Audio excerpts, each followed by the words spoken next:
Le tennis, c'est quand même un milieu qui est assez rond. Enfin, c'est-à-dire, on fait pas de vagues, c'est du tennis. Enfin, c'est plus sur les épaules, on est cool. Se plaindre de leur président, là, t'as l'impression que le mec, pour des histoires de pognon ou aussi de pouvoir, il décide de s'aborder le truc. Mais surtout sans leur en parler, quoi. Salut, c'est Anne-Laetitia Béraud, bienvenue dans Minute Papillon. Aujourd'hui, nouvel épisode de notre série 20 minutes sport compris. Les journalistes des sports de 20 minutes racontent l'histoire dans l'histoire, les coulisses d'un reportage les à côté. Épisode 2, la réforme de la Coupe Davis, la polémique. 118 ans après sa création, la Coupe Davis, la plus prestigieuse des compétitions internationales annuelles de tennis, a été réformée. C'était en août 2018. Alors, fini la compète étalée dans l'année et place à une nouvelle formule raccourcie avec une phase finale d'une semaine à Madrid. Ce changement fait des vagues. De nombreux joueurs s'opposent en vain à ce nouveau format javelisé et passé à la machine des dollars. La réforme a été en effet confiée au fonds d'investissement Cosmos, dirigé par le footballeur Gérard Piqué.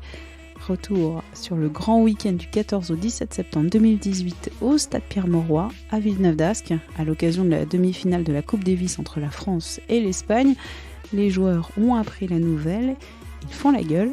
François Launay, mon collègue à Lille, y était, ambiance glaciale. Giudicelli avait voté la réforme de la Coupe Davis il y a un mois avant, qui avait surpris les joueurs français parce qu'ils ne s'attendaient pas à ça. Et du coup, ils ont fait vraiment les gueules tout le week-end. Ça a commencé dès le jeudi lors du tirage au sort de la demi-finale France-Espagne. Normalement, le protocole veut que les joueurs de l'équipe de France saluent le président de la Fédération française au moment d'être présenté par le speaker, un à un. Ils ont tous snobé Giudicelli, même pas de poignée de main, ils lui ont pas adressé un regard. Façon de lui faire signifier qu'il était très en colère. Puis après, il y a notamment eu la journée du samedi, qui est toujours la journée qui est consacrée au double, où les supporters de l'équipe de France, eux aussi très remontés contre la réforme, avaient tous revêtu un t-shirt noir sur lequel était marqué en anglais Change it back, en gros, revenez en arrière sur la réforme.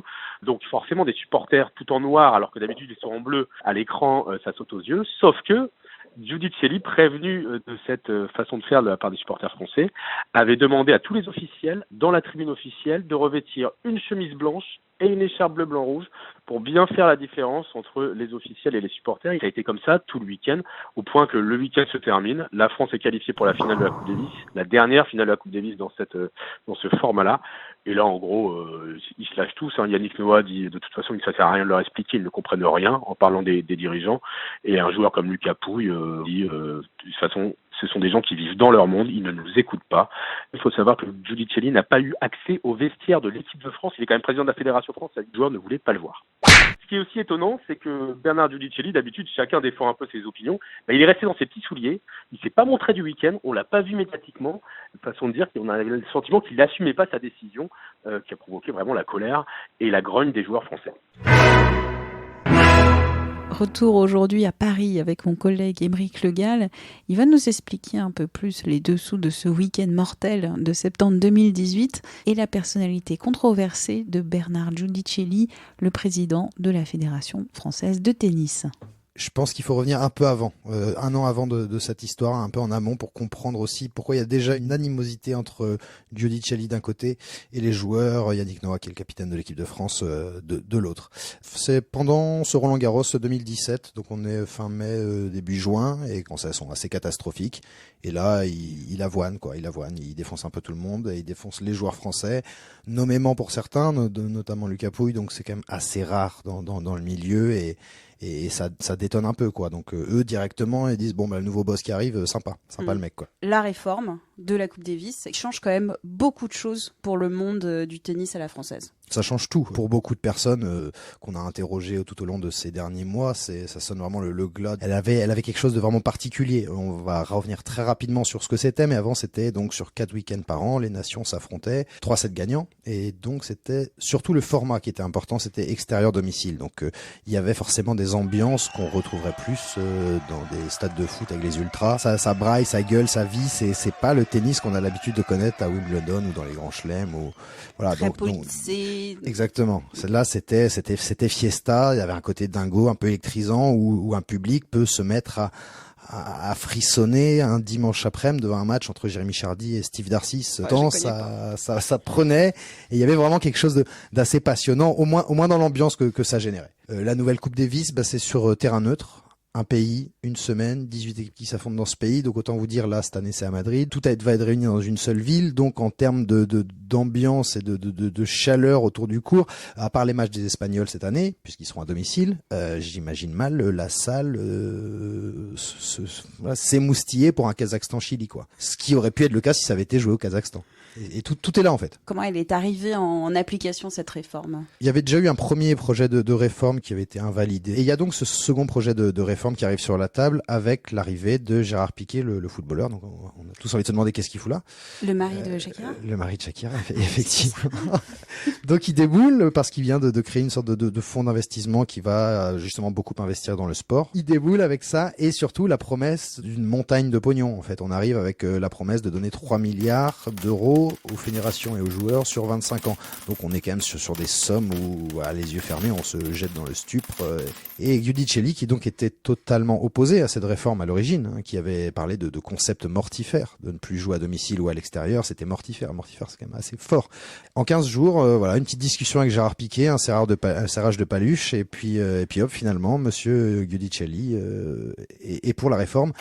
On a eu Jean Couvercel, fondateur de Tennis Magazine, qui nous a dit que la Fédération internationale et la Fédé française de tennis n'avaient pas joué leur rôle face à la promesse d'importants revenus. Jean Couvercel. La Fédération internationale, qui doit être le rempart contre les promoteurs et contre tout ce qui est business d'abord, avant tout, l'a abandonné. La Fédération internationale et la Fédération française qui a voté pour n'ont pas joué le rôle de rempart que doivent jouer des organisations comme celle-là. Alors, la question de jackpot, c'est pourquoi accepter une décision que tout le monde ou presque refuse, Aymeric? En fait, ce qui a gêné les gens, c'est qu'il y a vraiment ce côté j'y vais tout seul, quoi. On rentre un peu dans la psychologie de Giudicelli. On a interrogé pas mal de personnes.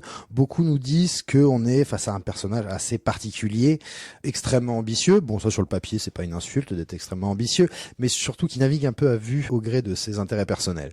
Donc la première fois, quand il est totalement opposé à la réforme, il a des vues sur l'ITF. Donc là, il est président l'ITF, c'est la Fédération internationale de tennis. Lui n'est que, entre guillemets, président de la Fédération française de tennis. Et derrière, il y a un peu l'idée, selon ce qu'on a compris, volonté d'être le calife à la place du calife, quoi. Et finalement, non, volte-face totale, retournement de situation totale. Alors, est-ce que c'est que pour l'argent, ou lui va nous dire que oui, que c'est pour faire du bien au tennis mondial, qui a parfois du mal à trouver des financements, des sponsors, notamment vis-à-vis de la Fédération internationale de tennis. Ça peut être lu d'une autre manière aussi. On sait que la plupart des fédérations qui ont voté cette réforme sont des petits pays parce qu'on leur a promis beaucoup plus d'argent que ce qu'ils touchaient jusqu'alors. Mais derrière, lui, peut-être que dans son calcul, c'est si un jour je veux prendre la tête de l'ITF, ça serait pas mal d'avoir toutes ces petites fédés derrière moi et donc de supporter la réforme, quoi. Une réforme que je détestais il y a quelques jours et puis finalement il paraît assez splendide tout d'un coup, quoi.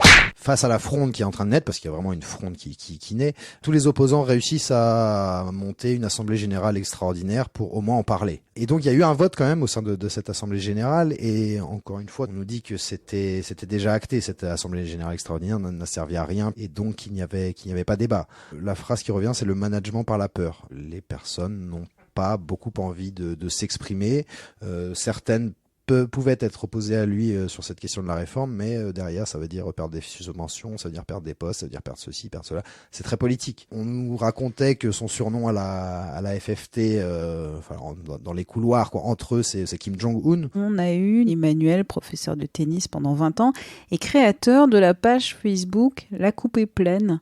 Alors, comme son nom l'indique, cette page Facebook s'oppose depuis le début à l'idée de la réforme de la Coupe Davis. Emmanuel. La page que je gère, je rencontre pas mal de personnes et qui me disent mais on est complètement d'accord avec vous. La seule chose, c'est qu'on est salarié de la Fédé parce qu'ils sont CSD dans les départements, ils sont entraîneurs fédéraux, des choses comme ça, et on peut pas parler parce que si on parle, ça se passera mal. Donc il y a une vraie peur. Et si les gens pouvaient parler, mais on saurait des choses qui ont ni queue ni tête, quoi. Est-ce qu'il y a une possibilité de révolution et que la France, les joueurs, les spectateurs arrivent à renverser cet état de fait et reviennent à une Coupe Davis à la française avec un public de folie? Dans un monde imaginaire, ouais, on a envie de dire, la justice va gagner. Le beau jeu, la noblesse. Mais sans être naïf ou trop con pour y croire. Non, ça semble compliqué aujourd'hui. Voilà, la machine est lancée, les contrats avec Cosmos sont signés, cette promesse d'argent, elle est sur la table.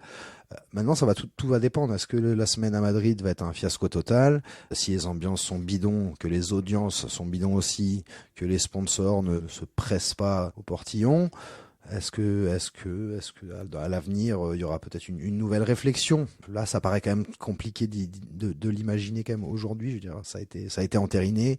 Ouais, la machine de guerre est lancée. Ouais, est lancée.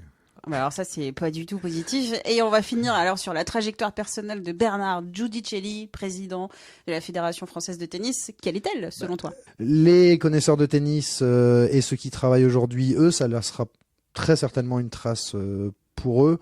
Mais quant à lui, et pour paraphraser notre ami Jacques Chirac, j'ai envie de dire que ça lui en touche une sans faire bouger l'autre. Ouais. Il est déjà en campagne pour 2021 et il est peu probable qu'il se désiste d'ici là. On verra les news et on verra vos articles. Où ça? Sur 20minutesport.fr. Merci encore à Aymeric et François pour cette histoire de la Coupe Davis. Minute Papillon, c'est un podcast original de 20 minutes à écouter et à s'abonner gratuitement sur toutes les plateformes de podcast. Vous pouvez nous évaluer en nous envoyant des petites étoiles et des commentaires. Et pour nous soutenir, vous savez, la meilleure manière, c'est d'en parler autour de vous. À très vite.